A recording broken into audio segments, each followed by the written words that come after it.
Hello students, welcome to Access Institute. मैं हूं आपकी मैथमेटिक्स टीचर और आज हम लोग पढ़ने जा रहे हैं मैथ्स का एक नया topic which is ratio and proportion. Ratio and proportion हो सकता है कुछ बच्चों के लिए नया टॉपिक हो सकता है कुछ बच्चे इससे ऑलरेडी अवेयर हैं। No need to worry about that. हम लोग एकदम जीरो से स्टार्ट करेंगे और रेशियो प्रपोर्शन को कंप्लीट करेंगे, ठीक है। तो ratio and proportion are two different topics, जहाँ पे हम लोग सबसे पहले बात करते हैं रेशियो क्या होता है। जब भी हम लोग दो डिफरेंट सेट ऑफ नंबर्स, हमारे पास दो नंबर्स हैं, फॉर एग्जांपल 2 and 4, 7 and 8, जरूरी नहीं कि नेचुरल नंबर ही 1/2 and 7/6। हम इन दोनों के बीच में हम लोगों को क्या करना है, कंपैरिजन बनाना है, कंपैरिजन करना है। Whenever we have to make comparisons between two set of numbers, तो वहां पर हम क्या यूज करते हैं, रेशियो यूज करते हैं। जैसे कि बोर्ड पे एग्जांपल लिखा है कि there are 8 girls and 7 boys. There are 8 girls and I'm sorry, there are 8 girls and 7 boys in the class. हमें बताना है कि गर्ल्स और बॉयज के नंबर में क्या कंपैरिजन है, कौन ज्यादा है कौन कम है। तो वहां पे हम क्या करेंगे कि the ratio of number of girls to the number of boys in the classes, कितनी गर्ल्स है 8, कितने बॉयज है 7, उनका रेशियो क्या हो गया 8:7। कैसे पढ़ा जाता है 8:7, इसका रिप्रेजेंटेशन अभी हम लोग देखते हैं, बट रेशियो को पढ़ते कैसे 8:7। There are 5 apples and 18 oranges in the kitchen. तो अगर हम पूछें कि ratio of number of apples to number of oranges will be 5:18। Ratio of number of apples to the number of oranges will be 5:18। और यही चीज अगर उल्टा करके पूछा जाए कि ratio of number of oranges to the number of apples, it will be 18:5। So simple, ठीक है। अब बात आती है कि ये इस टू क्या है भाई, तो रेशियो का रिप्रेजेंटेशन कैसे करते हैं हम लोग ये देखते हैं। There are 3 different ways to write ratios. Ratio लिखने के 3 डिफरेंट तरीके हैं। सबसे पहला जो हम लोगों ने देखा कि अभी हम लोग कौन सा वर्ड यूज कर रहे थे, टू वर्ड यूज कर रहे थे। Write the ratio using the word to between the two numbers to be compared. क्योंकि अभी हम लोगों ने एग्जांपल लिया कि there are 8 girls and 19 boys. For example अब हमको क्या करना है, गर्ल्स और बॉयज को आपस में कंपेयर करना है, तो हम लोग क्या लिखेंगे, ratio of number of girls to number of boys, ये कितना होगा, it will be equal to 8:19। क्या वर्ड यूज हुआ, हम लोगों ने किया इस टू, और क्वेश्चन में कैसे यूज कर रहे थे, टू। तो सेम चीज कि जब हम लोग नंबर्स लिखेंगे तो हम लोग S2 लिखेंगे, बट जब हम लोग स्टेटमेंट के फॉर्म में लिखेंगे रेशियो, तो हम लोग कौन सा वर्ड यूज करेंगे, टू यूज करेंगे। Very simple. लेकिन अब ऐसा क्या भाई, बार बार इंग्लिश तो लिखने नहीं चलेंगे, मैथ्स पढ़ रहे हैं, तो there must be some symbol, right. कुछ ना कुछ सिंबल होना चाहिए, जैसे कि मैथ्स में होता चला रहा है। तो the way number 2 to write ratio is by using colon. Colon जिन भी दो क्वांटिटीज को हमें कंपेयर करना है, जैसे कि हमने एग्जांपल लिया था कि there are 5 apples and 18 oranges. तो अगर हमको 18 ऑरेंजेस अगर हमको निकालना है ratio of number of apples to the number of oranges, तो हम लोग कैसे लिखते हैं, अभी तक हम लोग कैसे लिख रहे थे, 5:, क्या लिखते थे, 5:18। अब हम लोगों को क्या करना है कि अब इतना बड़ा कहानी लिखने से बेटर है कि हम S2 क्यों लिखें इतनी बड़ी बड़ी चीजें।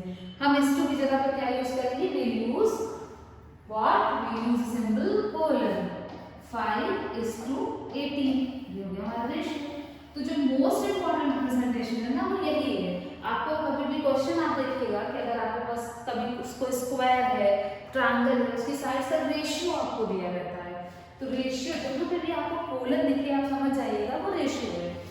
और बहुत बड़ी सी चीज नहीं है कि 5:18 भैया कोलन आ गया, इसके साथ हम क्या ऑपरेशन कर सकते हैं, कोई दिक्कत नहीं है। आप लोगों ने राशि नंबर पढ़ा है, तो जो हम लोग तीसरा तरीका देखने जा रहे हैं रेशियो को रिप्रेजेंट करने का, वो है एज अ फ्रैक्शन। रेशियो को कैसे रिप्रेजेंट करेंगे हम लोग, एज अ फ्रैक्शन रिप्रेजेंट करेंगे। बहुत ही सिंपल सी चीज, कहीं पे लिखा है 5:2, इसका मतलब होता है 5/2। अब जब रेशियो आपका रैशनल नंबर में जो रेशियो है आपका वो रैशनल नंबर में कन्वर्ट हो गया है, तो कहानी यही पे खत्म हो जाती है। अब अब राशि नंबर को ऐड करना हो, सब्ट्रैक्ट करना हो, सब कुछ हमें आता है। जैसे कहीं ये राशि नंबर दिया है, इसको हम लिख सकते हैं 270, कहीं पे लिखा 7:70, हम लिख सकते हैं 7:70। तो जो रैशनल नंबर्स होते हैं, जो फ्रैक्शंस हमारे होते हैं, वो हमेशा रेशियो के फॉर्म में रिप्रेजेंट होते हैं। वाइस वर्सा हम लोग रेशियो को फ्रैक्शन की तरह लिख सकते हैं। कहीं पे सिंपल लिखा है 5, तो इसको हम लिखते हैं 5/1। ये क्या होता है 5:1, सिंपल सी चीज। तो हम लोग रेशियो को तीन तरह से लिख सकते हैं, by using the letter, by using the word (is)to, पहली चीज। दूसरी चीज हम लोग क्या कर रहे थे, कोलन सिंबल यूज कर रहे थे।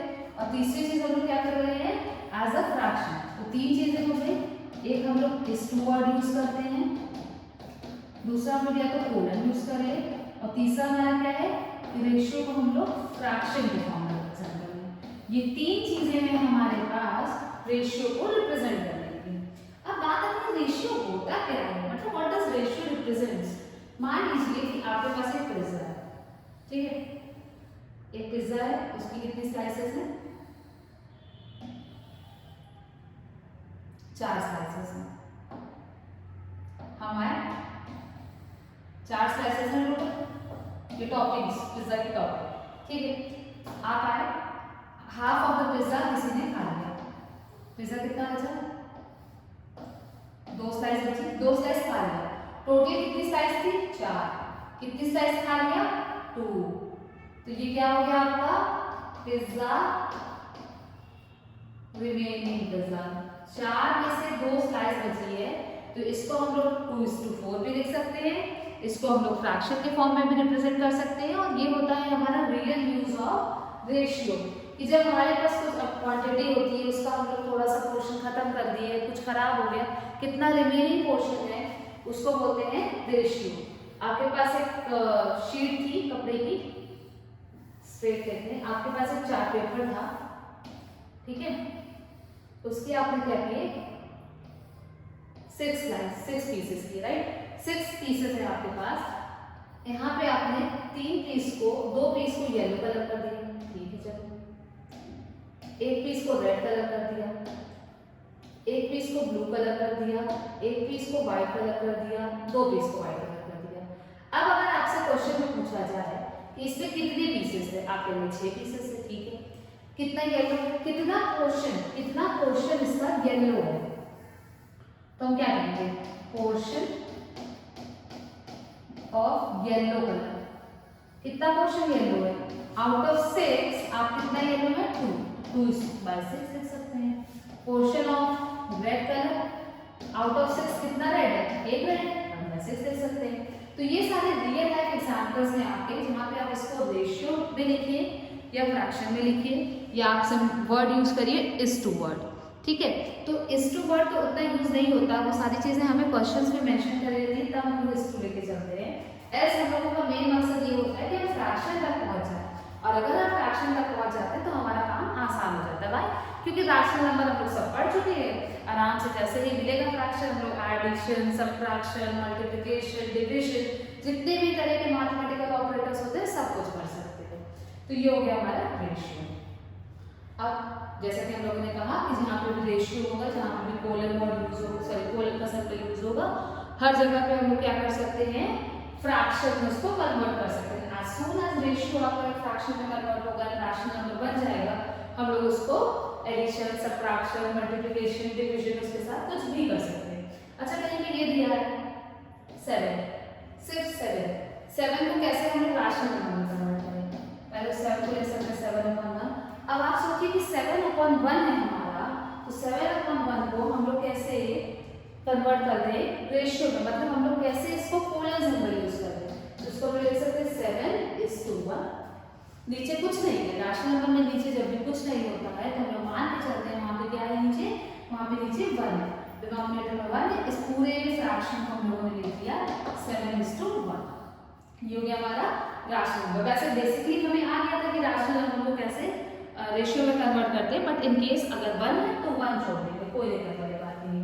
बस नीचे 0 नहीं होना चाहिए, नीचे 0 नहीं होना चाहिए, ये चीजें आप लोगों ने रैशनल नंबर में पढ़ी है कि denominator should not be equal to 0। अब बात आती है कि फ्रैक्शन तो दे दिया है, इसको हमें सिंपलेस्ट फॉर्म में कन्वर्ट करना है। ये क्वेश्चन आप लोगों को मिलेगा कि रेशियो को सिंपलेस्ट फॉर्म में कन्वर्ट करना ये बहुत इंपॉर्टेंट पार्ट होता है रेशियो का। कहीं पे लिखा है 500 by 1500, अरे इतना बड़ा रेशियो लेने की क्या जरूरत है? इसको इसको क्या करते हैं, रिड्यूस कर लेते हैं। रिड्यूस करने के लिए सबसे पहली चीज आपको आना चाहिए HCF। क्या आनी चाहिए आपको? HCF होपफुली कुछ बच्चों को आता होगा, नहीं आता तो कोई बात नहीं, हम लोग अभी सीख लेंगे। HCF stands for highest common factor। Factor मतलब पता है, कोई नंबर, किसी भी नंबर का अगर हमें फैक्टर निकालना है तो हमें बस ये जानना है कि वो नंबर किस किस नंबर्स की टेबल में आता है। तो यहाँ से हमको क्या पता चल जाएगा? फैक्टर। हमें निकालना है हाईएस्ट कॉमन फैक्टर किसका? Of numerator and denominator. हमारे पास न्यूमरेटर है, डिनोमिनेटर है, जाहिर सी बात है रेशियो दिया है तो होगा ही फ्रैक्शन में कन्वर्ट करने पे। उसका निकालना है highest common factor. Highest common factor निकालने के बाद न्यूमरेटर और डिनोमिनेटर दोनों को हाईएस्ट कॉमन फैक्टर से हम क्या करेंगे? डिवाइड कर देंगे। ठीक है, बहुत ही बेसिक से एग्जांपल लेते हैं। 2/6 सबसे पहले ऐसे दिया है, अगर रेशियो पढ़ना है तो 2:6 दिया है, हमने कहा ठीक है भैया 2/6 हो गया। अब बात आई कि अरे मान लो तो कहा था कि HCF निकालना सिखाएंगे, भूल गए थे हम। 2 को प्राइम फैक्टराइज किया, 2 1 जा 2 1 1 जा 1। प्राइम फैक्टराइजेशन आपको आता होगा, प्राइम नंबर से बस डिवाइड करना है। तो 2 को हम लोग लिख सकते हैं 2 × 1। ठीक है, 6 आया, 2 3 जा 6, 3 1 जा 3। 6 को हम लोग लिख सकते हैं 2 × 3। अब हम लोग देखते हैं कि इनका ये जो हम लोगों ने प्राइम फैक्टराइज किया इनमें से कॉमन क्या है? तो इनमें से कॉमन क्या है? 2 कॉमन है, राइट? 2 कॉमन है, हम लोग क्या करेंगे? न्यूमरेटर और डिनोमिनेटर दोनों को 2 से डिवाइड कर देंगे। 2 डिवाइडेड बाय 2 1, 2 6 को 2 से डिवाइड करेंगे तो 2 3 जा 6। ये हो गया, बस खत्म। जो आपका रेशियो दिया था आपने क्या किया? न्यूमरेटर और डिनोमिनेटर का हाईएस्ट कॉमन फैक्टर निकाला। हाईएस्ट कॉमन फैक्टर जैसे ही आपका निकल गया, आपने न्यूमरेटर और डिनोमिनेटर दोनों को हाईएस्ट कॉमन फैक्टर से डिवाइड कर दिया। आपका जो भी रेशियो था वो किसमें आ गया? सिंपलेस्ट फॉर्म में आ गया। चलिए अब बात आती है, अरे बहुत बड़ा बड़ा नंबर दे देगा, वही प्राइम फैक्टराइजेशन कैसे करेंगे? कोई बात नहीं, आप हाईएस्ट कॉमन फैक्टर, अगर आप हाईएस्ट कॉमन फैक्टर से डिवाइड करेंगे तो आपको एक बार में आंसर मिलेगा। और अगर आप हाईएस्ट कॉमन फैक्टर से नहीं करते तो आपको स्टेप बाय स्टेप अल्टीमेटली आपको आंसर मिलेगा। No need to worry about that, आपको आंसर मिलेगा बट थोड़ा सा मेहनत करनी पड़ेगी। ठीक है, तो ये बहुत एक शॉर्टकट हो जाता है कि आपको हाईएस्ट कॉमन फैक्टर निकाल दिया, उससे डिवाइड किया, एक बार में आंसर आ गया। अब अगर आपको हाईएस्ट कॉमन फैक्टर निकालने का मन नहीं है, आपको बहुत आलस आ रहा है, टेबल नहीं आती है आपको, तो इन दैट के साथ क्या करेंगे? कहीं पे दिया है 4/28। अब भैया लग रहा है 4 का निकालो, प्राइम फैक्टराइज करो, 28 का निकालो, लेकिन मन नहीं कर रहा है। तो अभी हमको पता है कि 4 जो है वो 2 की टेबल में आता है और 28 भी 2 की टेबल में आता है। तो यहाँ पे हमको हाईएस्ट कॉमन फैक्टर नहीं पता चला, बस हमको दोनों के कॉमन फैक्टर पता चल गया। ठीक है, 2 पता चल गया ना कि 2 से दोनों को डिवाइड कर दिया। कॉमन फैक्टर होना चाहिए, यह जाएगा 2 और यह जाएगा 40, राइट? 4 को 2 से डिवाइड किया 2 आ गया, 28 को 2 से डिवाइड किया 40 आ गया। अब लग रहा है यार अभी भी सही आंसर लेके नहीं है। फिर याद आया कि 2 की टेबल में भी 2 आता है और 14 में 2 की टेबल में आता है। ठीक है, इसको फिर से 2 से डिवाइड करते हैं तो ये आ जाएगा 1/7। अब 1:7 जो है ये ऐसा कोई भी नंबर नहीं है जिसकी टेबल में 1 भी है और जिसकी टेबल में 7 भी है, अपार्ट फ्रॉम 1 की टेबल में तो सब कुछ आता है। लेकिन अब ऐसा कोई भी नंबर नहीं है, कोई भी कॉमन फैक्टर नहीं है 1 और 7 का। दैट मीन्स कि जो हमारा 4/28 क्वेश्चन था, मतलब क्वेश्चन को रेशियो में दिया रहेगा, वो हमारा रिड्यूस हो गया है सिंपलेस्ट फॉर्म में। कहीं पे दिया है आपको 8:64, मतलब 8/64। अब फिर लगा कि मन नहीं कर रहा है, फिर से 2 से डिवाइड कर देते हैं। अच्छा ध्यान दीजिएगा, जरूरी नहीं कि 2 से ही डिवाइड हो। 8:2 64/2, ये हो गया आपका 4 और ये हो गया 32। अब फिर लगा कि अरे यार पता नहीं आंसर आया कि, फिर से 2 से डिवाइड कर देते हैं। 2 की टेबल में क्योंकि ये सब आ रहे हैं इवन नंबर्स हैं, फिर से 2 से देखते हैं। तो यहाँ पे क्या हुआ कि आपको तब तक करना पड़ा जब तक कि ये सिंपलेस्ट फॉर्म में कन्वर्ट नहीं हो गया। ये सिंपलेस्ट फॉर्म अब कन्वर्ट हुआ। अगर आप ये कर लेते प्राइम फैक्टराइज, 8 को प्राइम फैक्टराइज किया 2 4 जा 8, 2 2 जा 2 1, ठीक है। 64 को किया,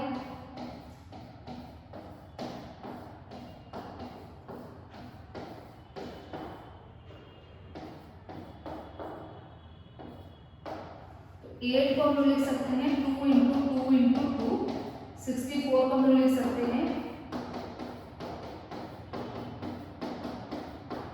कितनी चीजें यहाँ पे कॉमन है, काउंट करिए, एक इन दोनों में से एक ये कॉमन हो गया, एक ये कॉमन, एक ये कॉमन, तो टोटल जो बोला जाएगा कि HCF ऑफ 8, 64 वो आ गया आपका 8। क्यों? 2 2 2 2 2 जा 4 2 जा 8 आ गया इसका हाईएस्ट कॉमन फैक्टर। अब आप चाहते तो आपने 3 बार 2 2 2 से डिवाइड किया, इससे बेटर ये होता कि अगर आपने हाईएस्ट कॉमन फैक्टर निकाल लिया है, आप क्या करिए, डायरेक्ट इसको 8 से डिवाइड करिए। डायरेक्ट ये जो 8/64 है इसको हम डायरेक्ट 8 से डिवाइड कर देंगे, एक बार में आंसर आ जाएगा 1:8 and that will be the correct answer, और ये 1 मिनट में निकल जाएगा। इंस्टेड आप पता चला कि आपने 4/32 तक पहुंचे, आपका दिमाग चलना बंद हो गया, आपको लगा कि अरे भाई अब ये तो किसी के टेबल में नहीं आता, आप यहीं पे छोड़ देंगे। लेकिन जब आप हाईएस्ट कॉमन फैक्टर से डिवाइड करेंगे ना, तो आपका आंसर 110% गारंटी है कि वो सही निकल के आएगा। तो इसी मेथड को बोलते हैं reducing ratios in simplest form. एक बार क्विकली देखते हैं क्या किया हमने, रेशियो दिया था उसको फ्रैक्शन में लिखा, न्यूमरेटर डिनोमिनेटर का हाईएस्ट कॉमन फैक्टर निकाला, न्यूमरेटर और डिनोमिनेटर दोनों को हाईएस्ट कॉमन फैक्टर से डिवाइड कर दिया, और हमारा जो रेशियो था वो किसमें कन्वर्ट हो गया, सिंपलेस्ट फॉर्म में कन्वर्ट हो गया। ठीक है, समझ में आया होगा। अगर हमारा रेशियो जैसे कि 8/64 था, वो किसमें कन्वर्ट हो गया, 1/8 में, मतलब रेशियो था 8:64 और ये किसमें कन्वर्ट हो गया 1:8। तो ये जो दोनों दो डिफरेंट रेशियोज हैं, इसको क्या बोलते हैं पता है, इसको बोलते हैं इक्विवेलेंट रेशियोज। है दोनों वही सेम चीज, लेकिन बस उसी रेशियो को हमने क्या किया है, सिंपलेस्ट फॉर्म में कन्वर्ट कर दिया है। इस वजह से दोनों रेशियोज को क्या बोला जाता है, इक्विवेलेंट रेशियोज। जैसे कि बोर्ड पे आपको दिख रहा होगा कि number of pink balls are 2 and number of green balls are 6। तो अगर आपसे पूछा जाए what is the ratio of number of pink balls to green balls, आप क्या कहेंगे, 2:6, सिंपल, 2/6, 2 से डिवाइड किया हमने, आंसर हो गया 1/3। मतलब एक पिंक बॉल और ग्रीन बॉल कितनी होगी, 3 ग्रीन बॉल। तो इसी को बोलते हैं इक्विवेलेंट रेशियो। ये जो आपका रेशियो आया है यहाँ पे 2:6, अगर हमने डिवाइड कर दिया तो ये 1:3, इसी को बोलते हैं equivalent ratio.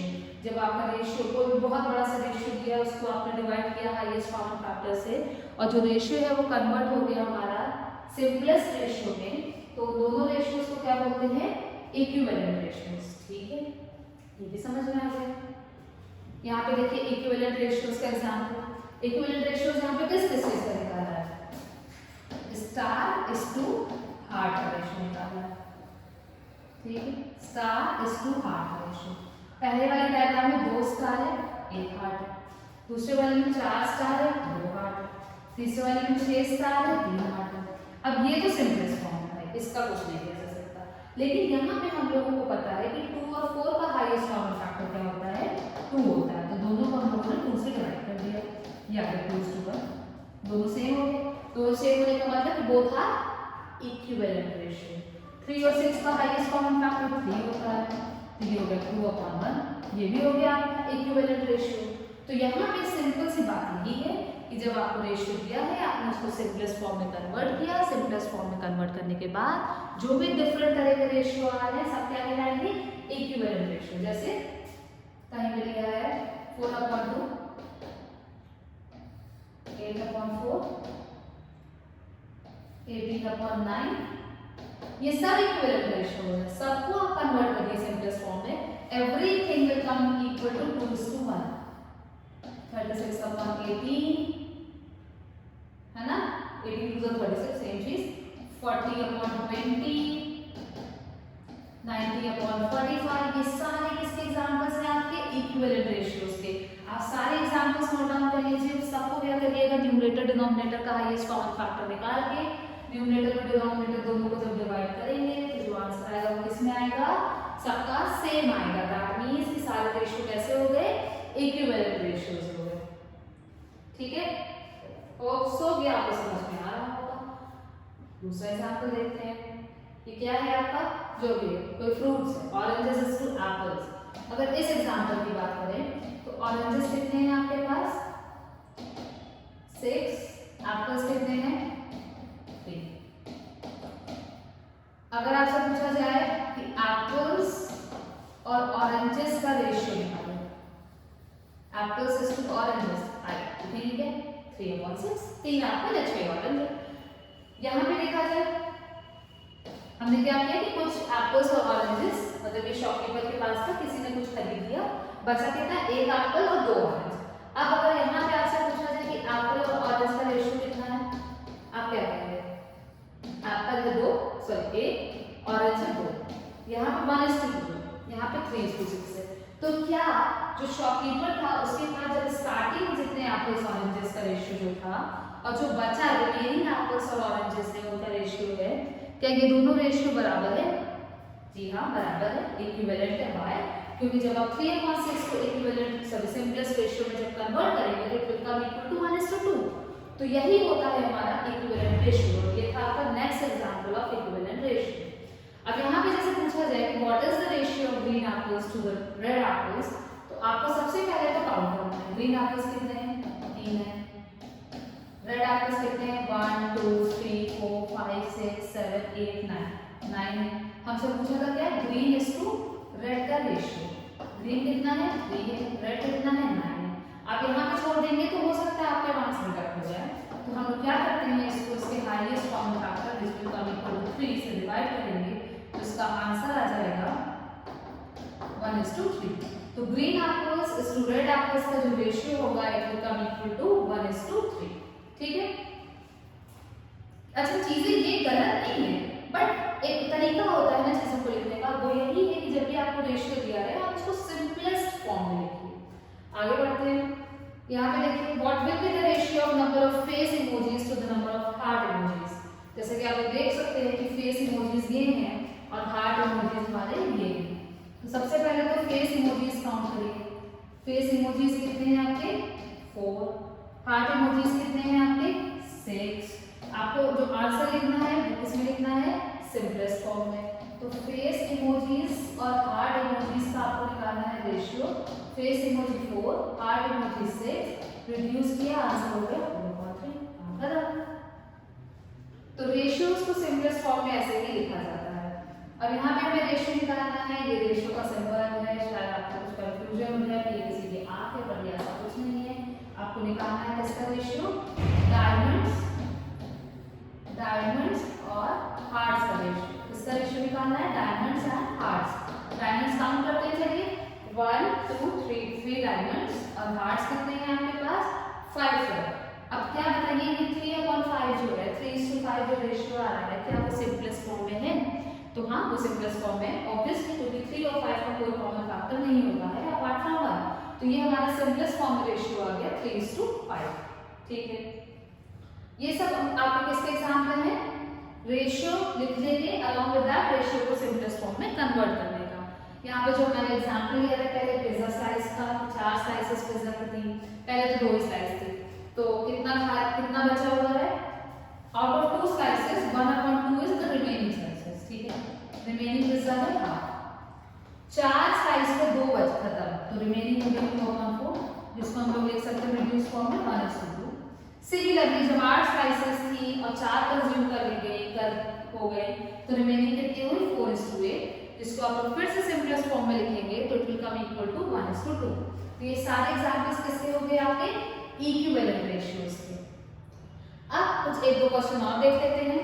Right the following ratio in the simplest form. ठीक है, अभी तो बताया था 24/40 इसका रेशियो में लिखना है सिंपलेस्ट फॉर्म। सबसे पहले बोला था कि हमें क्या करना है? प्राइम फैक्टर करना है। ठीक है। 40 आप लोग आराम से करिएगा, ज्यादा जल्दबाजी की जरूरत नहीं है। ठीक है। 24 को हम लोग लिख सकते लिखेंगे 2 × 2 × 2 × 3, सबको मल्टीप्लाई करके 40 को लिखेंगे 2 × 2 × 2 × 5, 1 कॉमन 2 कॉमन 3 कॉमन, तो HCF कितना हो जाएगा आपका? 2 × 2 × 2 2 2 4 2 8, ये आ गया HCF। तो आपको क्या करना है? 24 को 8 से डिवाइड करना है, अलॉन्ग विद दैट 40 को भी 8 से डिवाइड करना है, यू गेट 3/5। तो इसका जो सिंपलेस्ट फॉर्म हो गया वो हो गया 3:5। सेकंड क्वेश्चन 13.5 डेसिमल आ गया, कोई दिक्कत नहीं है। 13.5 डिवाइडेड बाय 15 है, ऊपर से डेसिमल हटाएंगे नीचे 0 बढ़ जाएगा। अब आप 135 और 150 का क्या करेंगे, HCF लेंगे, हाईएस्ट कॉमन फैक्टर निकालेंगे, उसके बाद न्यूमरेटर और डिनोमिनेटर दोनों को हाईएस्ट कॉमन फैक्टर से डिवाइड करेंगे और आपका जो रेशियो है वो सिंपलेस्ट फॉर्म में कन्वर्ट हो जाएगा। तो ये क्वेश्चन आपको कहाँ करना है, ये क्वेश्चन आपको होमवर्क में करना है। एक लास्ट क्वेश्चन और देख लेते हैं, उसके बाद आपका ये जो इक्विवेलेंट रेशियो है और रेशियो को सिंपलेस्ट फॉर्म में कन्वर्ट करने वाला कॉन्सेप्ट है वो क्लियर हो जाएगा। यहाँ पे क्या है, यूनिट दे दिया है। अरे भैया ये तो दिक्कत वाली बात हो गई, अभी तक तो यूनिट नहीं दे रहा था तो सब काट सब कुछ हम लोग कम कर दे रहे थे, लेकिन जब रेशियो निकालते हैं ना तो चीजें कैंसिल भी, यूनिट भी सेम होनी चाहिए। अरे 75 पैसे, तो या तो हम लोग पैसे को रुपये में कन्वर्ट करें या तो रुपये को हम लोग पैसे में कन्वर्ट करें। तो जैसा हमें पता है 1 रुपये में कितने पैसे होते हैं, 100 पैसे होते हैं। कितने पैसे होते हैं 1 रुपये में, 100 पैसे होते हैं। तो 3 रुपये में कितने पैसे होंगे, 300 पैसे होंगे। बस हमने तो रुपीज को पैसे में कन्वर्ट कर दिया। अब इस पूरे को हम लोग लिख सकते हैं 75 पैसे अपॉन 300 पैसे, लिख सकते हैं। पैसे से पैसे कैंसिल हो गया, अब ये हमारा 75 अपॉन 300 आ गया। अब आगे का काम आपका होगा कि आपको क्या करना है, 75 और 300 का हाईएस्ट कॉमन फैक्टर निकालना है और उसके बाद जो आपका रेशियो दिया है, मतलब फ्रैक्शन दिया है, उसके न्यूमरेटर और डिनोमिनेटर दोनों को हाईएस्ट कॉमन फैक्टर से डिवाइड करना है। ये काम आप लोग कर सकते हैं, ठीक है। सेकंड क्वेश्चन जो है 1 metre 5 centimetre divided by 63 centimetre. Same चीज यूनिट चेंज करना पड़ेगा। 1 मीटर में कितने सेंटीमीटर होते हैं, 100 सेंटीमीटर। ये जो न्यूमरेटर है आपका, ये जो आपका न्यूमरेटर है 1 मीटर 5 सेंटीमीटर, ये पूरा, तो ये तो इतना पोर्शन जो है ये 100 सेंटीमीटर के बराबर है। 100 सेंटीमीटर और 5 सेंटीमीटर, तो टोटल कितना हो गया, 105 सेंटीमीटर। और नीचे कितना दिया था, 63 सेंटीमीटर। सेंटीमीटर से सेंटीमीटर कर दिया, ये आ गया 105 अपॉन 63। अब इसको आप क्या करेंगे, इसको हम रिड्यूस कर देंगे। वही सेम तरीका, हाईएस्ट कॉमन फैक्टर निकाल के न्यूमरेटर और डिनोमिनेटर को दोनों को उसी से डिवाइड करेंगे, तो आपका जो भी फ्रैक्शन है, जो भी आपका रेशियो है, वो आपका सिंपलेस्ट फॉर्म में कन्वर्ट हो जाएगा। तो इसको फटाफट से नोट डाउन करिए और इसको होमवर्क पे कंप्लीट करिएगा। यहाँ तक के लेक्चर में हमारा हो गया कि हम लोगों ने रेशियो देख लिया, व्हाट आर रेशियोज, रेशियोज को कितने तरह से एक्सप्रेस करते हैं, सिंपलेस्ट फॉर्म में कन्वर्ट कैसे करते हैं, along with that equivalent ratios क्या होते हैं। कुछ क्वेश्चंस भी किया, but most of the question आपको खुद से करना है। अगले लेक्चर में हम लोग पढ़ेंगे proportion. Okay, so thanks for watching the video till the end, enjoy your day.